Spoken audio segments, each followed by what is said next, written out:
Hi, everyone. I'm Jane Applegath, and welcome to the Epic Vision Zone. Our goal with this show and company is to bring you trailblazing women from around the globe to share their ideas, their knowledge, and inspiration to transform your dreams into epic success. Today's epic female entrepreneur is Kim Schalk. Kim is the founder of Kim Schalk Luxe Women's Wear, a beautifully crafted and empowering collection of classic pieces with a feminine urban edge.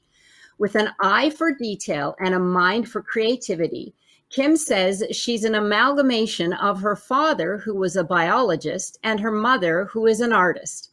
Some of her best pieces have been inspired by something she literally threw on a mannequin and had a voila moment. She calls it the beauty of a happy accident. Inspired by nature and architecture, Kim's designs are both delicate and compelling, offering a new take on work, casual, and evening wear available at unexpected prices. Kim says her customer is an artistic, strong woman, and this is reflected in her style. Strong supporter of U.S. infrastructure, Kim believes in buying American, made in America, and producing in the U.S. Her designs are a chance to remind women of their values and literally wear them in the form of fashion that offers a chance to express individuality, strength, and change for a more femininely bold future. Welcome, Kim. Well, thanks, Jane. That was so nice.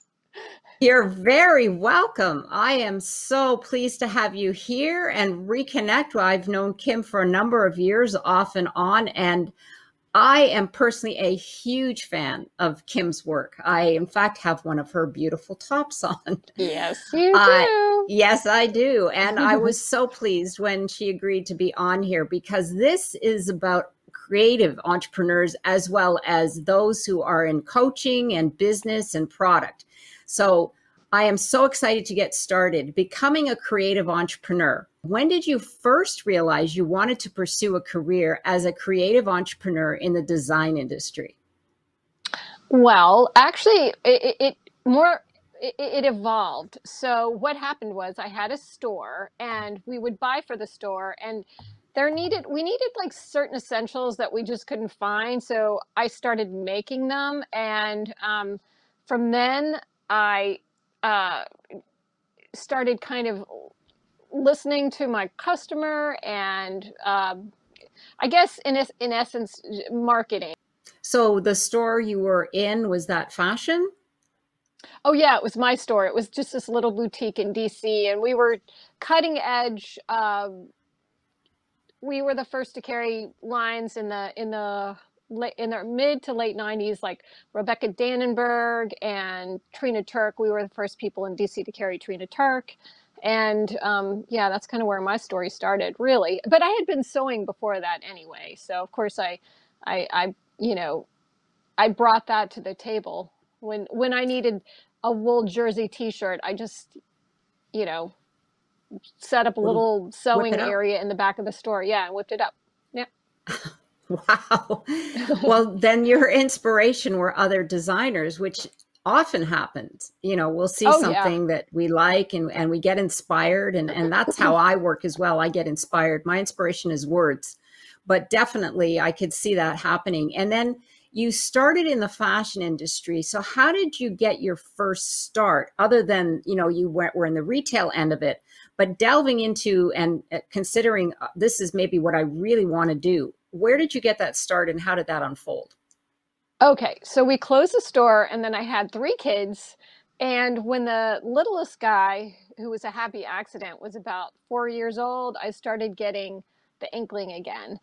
And in between, at the beginning of the baby era, let's just call it the baby era, I started wholesaling vintage clothes and started getting relationships with um, people who own stores in the area. I started sewing and then brought the pieces, individual pieces, to the boutiques that I had relationships with, and that's kind of where I started. Then I started doing these kind of high-end juried craft shows, And that's really when the ball started rolling, because then I got to have one-on-one relationships with my customers. I discovered who my girl was, uh, and then I was also able to tweak fit and tweaks, tweak styles, and yeah, that's really, I can't tell designer clothing people who are artists or clothing designers. I can't say enough how important the craft fair life is. And I'm sure it was extremely rewarding too, because that kind of an experience for an artist, because I've worked with artists, and when they see someone who, and when you deal with someone who loves what you're doing, you feel such gratification, don't you? You do, yeah. Yeah. Yeah. And that's great feedback, especially for an artist. So your design inspiration, and you touched on it just briefly with your last answer. You said your inspiration is for the strong woman. I read a little bit about, you said strength versus femininity, our architectural silhouettes. Give us a little bit of insight into that vision that you have. Well, I've always I've always been kind of pushed and pulled by things that are opposite. My designs are strong, but there's also softness in them. And if I do a very structured uh, garment, there will be an element of girliness to it. I'm both. I just think most people are both. I find that's the most balanced and most interesting design. And I do get a lot of my inspiration from um, Japanese, the Japanese art and Japanese. There's all sorts of Japanese arts that are just like kind of obscure, like the Japanese art of charcoal making or the Japanese art of Mm, mending broken pottery. And I try to incorporate that into my designs, and and think about how I can bring that kind of aesthetic um, to my designs, how I can make it practical and still balanced and unbalanced at the same time, because that's what I think they do, right, along with other right. things too. Japanese is a very natural. Uh, the art forms are very nature inspired. They're very one with nature, um, and my designs do have that, and they also have a vintage spin. I spend a lot of time looking at Edwardian and Victorian clothes and thinking about suffragettes and um, you know are the first strong girls, the people who got us our votes. It's wonderful how creatives, especially, they draw inspiration from all different avenues, and it really does blend itself in your line, because you do have the fine, clean aesthetics, but then you bring in a little tuck here or a flare there, and that brings in the femininity. So I can Yep. really see it in your clothing. The impact of our fashion choices and why they matter. Now, this is really important for entrepreneurs to hear, because for many of us, the choice lately has been whether or not we should get out of our pajamas in the morning, because of what's happened in our society and COVID and all of that. But as entrepreneurs, especially because we are our brands when we come forward into the world, whether that be on Zoom, whether that be on stage, whether that be meeting a client. So the impact of our fashion choices have on our character and our brand, and what that means for us as entrepreneurs and why it's so important. Yeah. Well, a very wise person once told me, when he found out I was a clothing designer and at the beginning of my business, said, do not step foot out of your house without something that you made.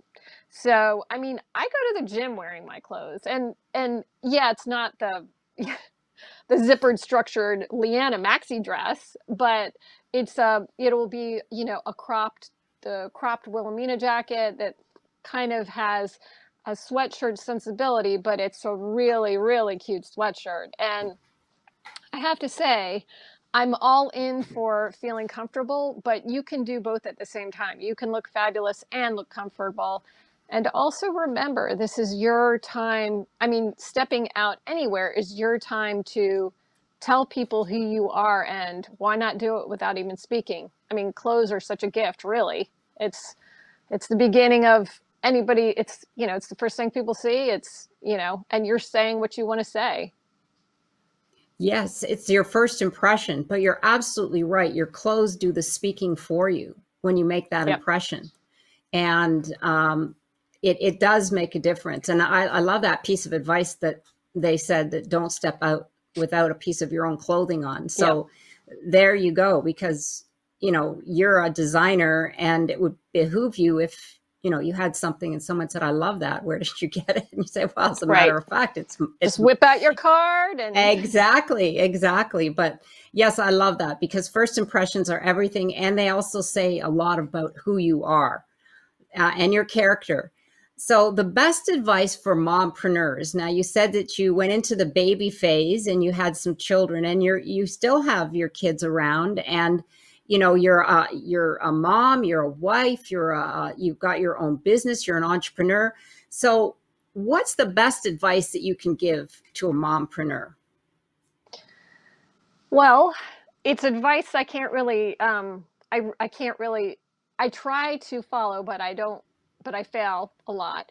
And that is it's really important to not beat yourself up, because there's, going to be a lot of times those teeth aren't brushed, or um, whatever's not done that is supposed to be done. And yeah, so be easy on yourself, and don't beat yourself up. And because that causes stress and anxiety when you do, and when you're stressed and anxious, you cannot be the best that you would hope to be. You're not at your best. If you're stressed out, you're just not at your best. So Right. however you And can kind of check it, check your stress level.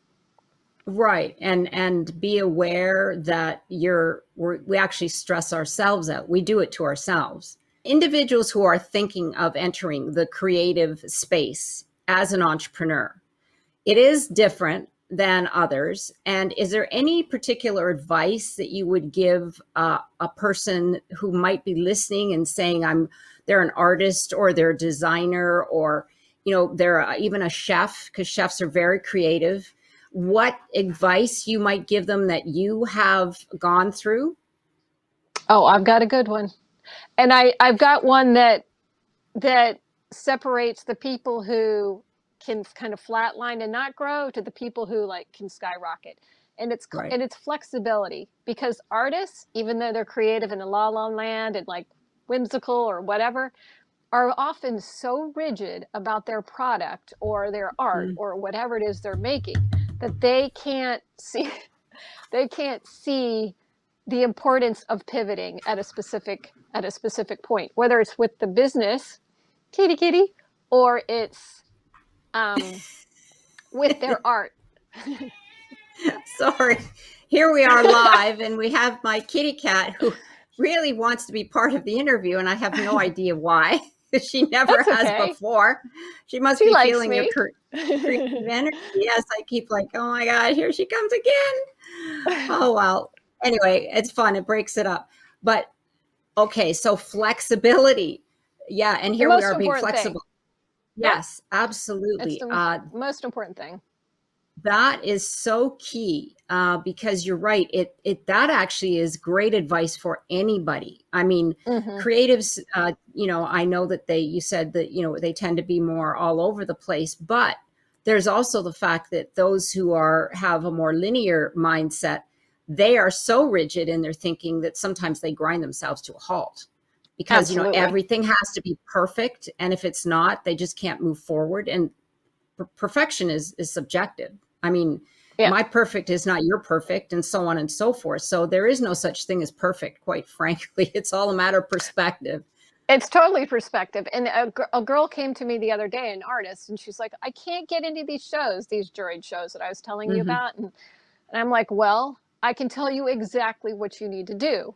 And I started telling her, and I could hear the click. Like I could hear she wasn't hearing me. It was too much for her. And I'm like, well, that's fine. She'll come back if she has, and trust me, her art is beautiful on its own. It really doesn't need to be changed, or there's nothing wrong with it. There's nothing that's not beautiful about it. But if she's trying to get into a show, I can tell her what she needs to do. Um, but I could sense she couldn't absorb it. at that Right. moment. And maybe she will Right. later, you know. So, advice to your younger self. If you could go back in time and tell yourself one thing before beginning your career, what would it be? This is pretty easy. I have learned through the years to be very careful, and this is specifically with my sewing. When I first started sewing, I was a hot mess. It's like the seams didn't have to match, and I'll finish it at the end. Now, if they're not like, if my pattern, if my papers aren't perfectly lined up to fit exactly as it should, I'm like, ah! And I guess it's, I guess it's 180. Like I could take it back a step now that it's so it's almost OCD at this point. But pattern making, which is part of what I do, is a very particular art form, and it has to be exact. There's an exactness that it needs.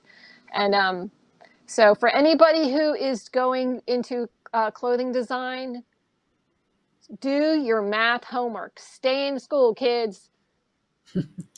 Yes, you wouldn't think those two go together, would you? But yes, I could see that. Math. Detail and figuring out the numbers and how it all coordinates and comes together.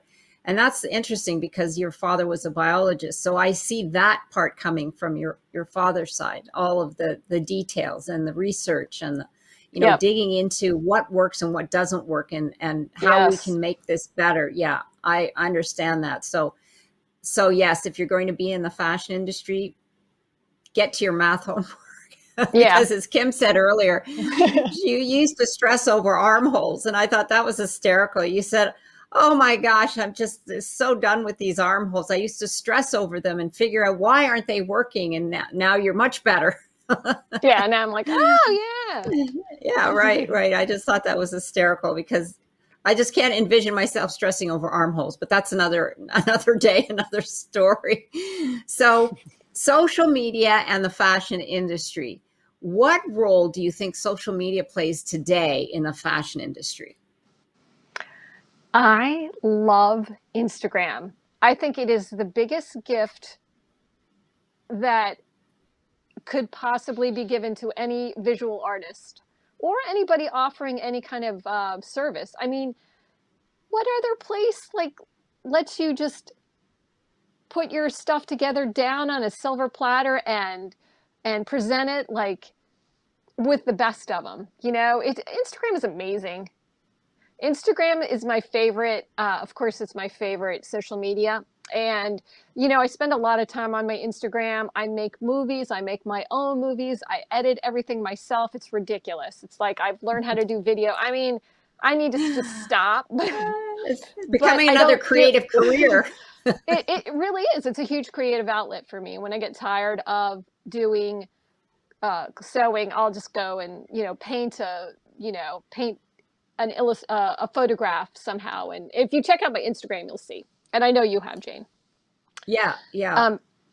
And the other thing I love is TikTok is amazing. If anybody's on TikTok, girls, and guys, TikTok has so many, like, there's a whole part of TikTok that's like, it's called TikTok business or business #business TikTok, where you can learn how to invest money. You can learn how to do Photoshop on TikTok, and it's all so easy to find. The search engines are much easier than the search engines on Instagram and YouTube, and it's fabulous. TikTok, love. Wow, I'm not on TikTok, but I know that it's widely used. But I need to get on it. Yes. Yeah, I'll have to go to you then to figure out how it works because I'm like you. Instagram is my favorite and my go-to. And for your industry particularly, it is a gift because what it does is provide you with a storefront. It provides you with a platform so you could say, look what I've just designed, or here I am busy at work, don't miss my fall collection. Anticipation and reaching people from around the globe. I mean, oh my gosh. And anybody who has a business today needs to be on social media. And once again, because there is so much work to do, And on this summit, there are some fabulous people who are doing great things with social media. Reach out to them, learn their resources, because they can help. And if you don't have the time or the inclination, because that can be very overwhelming as well, to do it yourself, hire somebody, because that will Yes. move your business forward, but don't avoid it. And I agree completely. So I may have to get someone to do my TikTok for me, even though I know you have At to be least get your speaking up. TikTok name. At least get your Okay. name. You know, And my do name. nothing else. Right. You don't have to make TikToks, but just get your name in there so nobody Okay. else can get it. Okay. I thank you so much for that great advice. I'll go forward and do that. That I could do for sure. I won't have to hire somebody for that one. Nope. So being a designer, what is your favorite part about being a designer? I love, well, I love creating a bullseye. Like, you know, I make things a lot and they're just, I'm like, oh, I can do this and I can do this. And I'll make these pair of pants this way. And then I'll make them and they just look terrible. Like, I'm like, ugh. Um, but once every like 6 or 7 times I'll make something and it will be perfect. Like the perfect fabric for that pattern and that style. I made this pair of pants yesterday and they are phenomenal. I'm still on a high. They're like the most lightest weight. It's almost like you're naked, but you have a full pair of pants on. I can't even explain how amazing this is. It's like the best summer pants that you could possibly imagine. It's just super thin fabric, and I've layered it enough so that it's not see-through. That uh, but it's still so lightweight. They're just phenomenal. But anyway, Mm. that's what I'm talking about. Like that's the kind of bullseye I'm talking about. Here's a great question, and I would just love for you to answer this, being in the fashion industry. What is the biggest fashion faux pas that you see for business women? And what can you suggest for them to avoid it? Honestly, Jane, I thought about that and I really had no good answer. I mean, you're going to dress how you want to dress. And I'm like, go for it. You know, you be you. Or no, as my son says, you do you. Um, the one thing I can say is treat people kindly if you're a boss. I can't stand when, especially in the fashion industry, uh, people in the fashion, I bend over backwards to be nice to people because my industry is terrible. And you know what, Jane? So is yours. It's like people get, the little guy gets trampled on in film and video and all of that. So I'm all about kindness, man. Like you can come to me at any point and ask me anything and I will do my best to help you or answer or, be as giving as I possibly can be. And that doesn't happen enough in this industry, you know? Yes, absolutely. But because you are that way, people will remember you and you'll be Yeah. receiving. It's the Huh. way what goes around comes around, for sure. Any last words of advice for our audience? Okay, for you young designers out there, be patient. Do not expect something to happen overnight. This took me a long time of hard knocks. Scraping my How long knees, have you? getting up. I would say I've been sewing for 20 or for 30 years and doing this business I've been doing for about 10. And last year, pre-pandemic, right before the pandemic hit, was the first year where I saw it, man. I was like, yeah, I made it. And then the pandemic hit and Oh no. a year off. And I'm like, my little son who's 12 is like, Mom, just go into sleep mode. Don't worry about it. He talks computer jive. So, um, now picking up to almost to exactly to where I left off, I'm like, people are hungry for choice. They want interesting clothing. They want interesting art. Um, People are ready to shop, and it's awesome. But that's beside the point. This point of what I'm saying is, you're playing a long game here. Be patient. Be patient. That's great advice. Yeah, because then when we don't, that's what sends us into overwhelm. Yeah. Yep. And that whole cycle starts all over again. Yep. That is great advice. Be patient. So, was there any offer that you wanted to share with our audience? Sure. What I was going to say, and you can get on my website, kimschalk.com, and I just put in a discount code for 10%. It's called Jane10, all Woohoo! capitals, and it will be available for until next Thursday. So Wonderful. Well, thank you, Kim. Oh my gosh, I'm going to be phoning all my friends. Get on Kim's website. That I is never so do generous. this. Yeah, I know she doesn't. That is so generous. Oh my gosh. And like I said, her pieces are classic and they are timeless and they are quality, which I really love. So I wanted to say, because we're here on the Epic Vision Zone, my final question to you is, if your life were an epic story, what would the title be? Well, this is a great question, actually. Thank you. It's not exactly an epic, but it's a Greek story about a guy in Hades, which was the afterworld, and his name was Sisyphus, and he was technically in hell, and his hell was he had to roll a boulder up a hill, and when he got that boulder to the top of the hill, he would get out of hell. So he would roll the boulder up the hill and then get almost to the top, and the boulder would fall back down the hill. That's my story. Oh, that's your Until story. now, I finally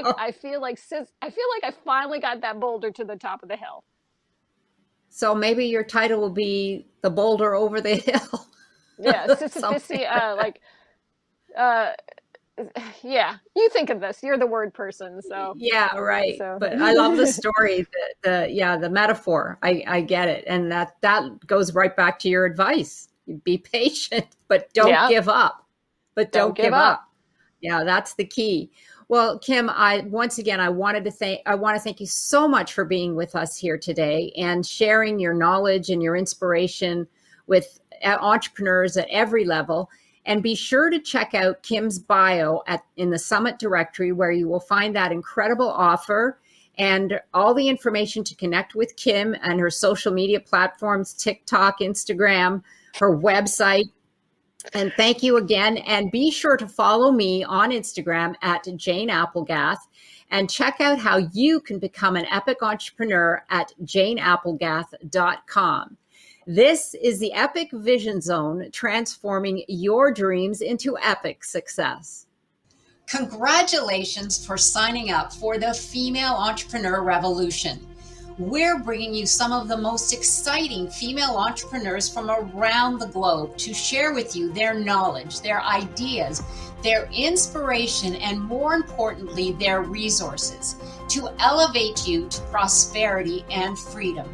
And by being here, you're on the cusp of something great, your epic future. I'm Jane Applegath, founder of the Epic Vision Zone and producer of the Female Entrepreneur Revolution. Be sure to get your VIP pass and join me after the summit on June 16th for a very special VIP coaching session where we'll have hot seating, summit Q&A, and a special guest appearance by one of our speakers just for you, where we'll ignite your vision, up-level your confidence, and set you on the path to your dreams' epic success. This is your opportunity calling. It's time to take action. Get your VIP pass now. I can't wait to see you on the other side.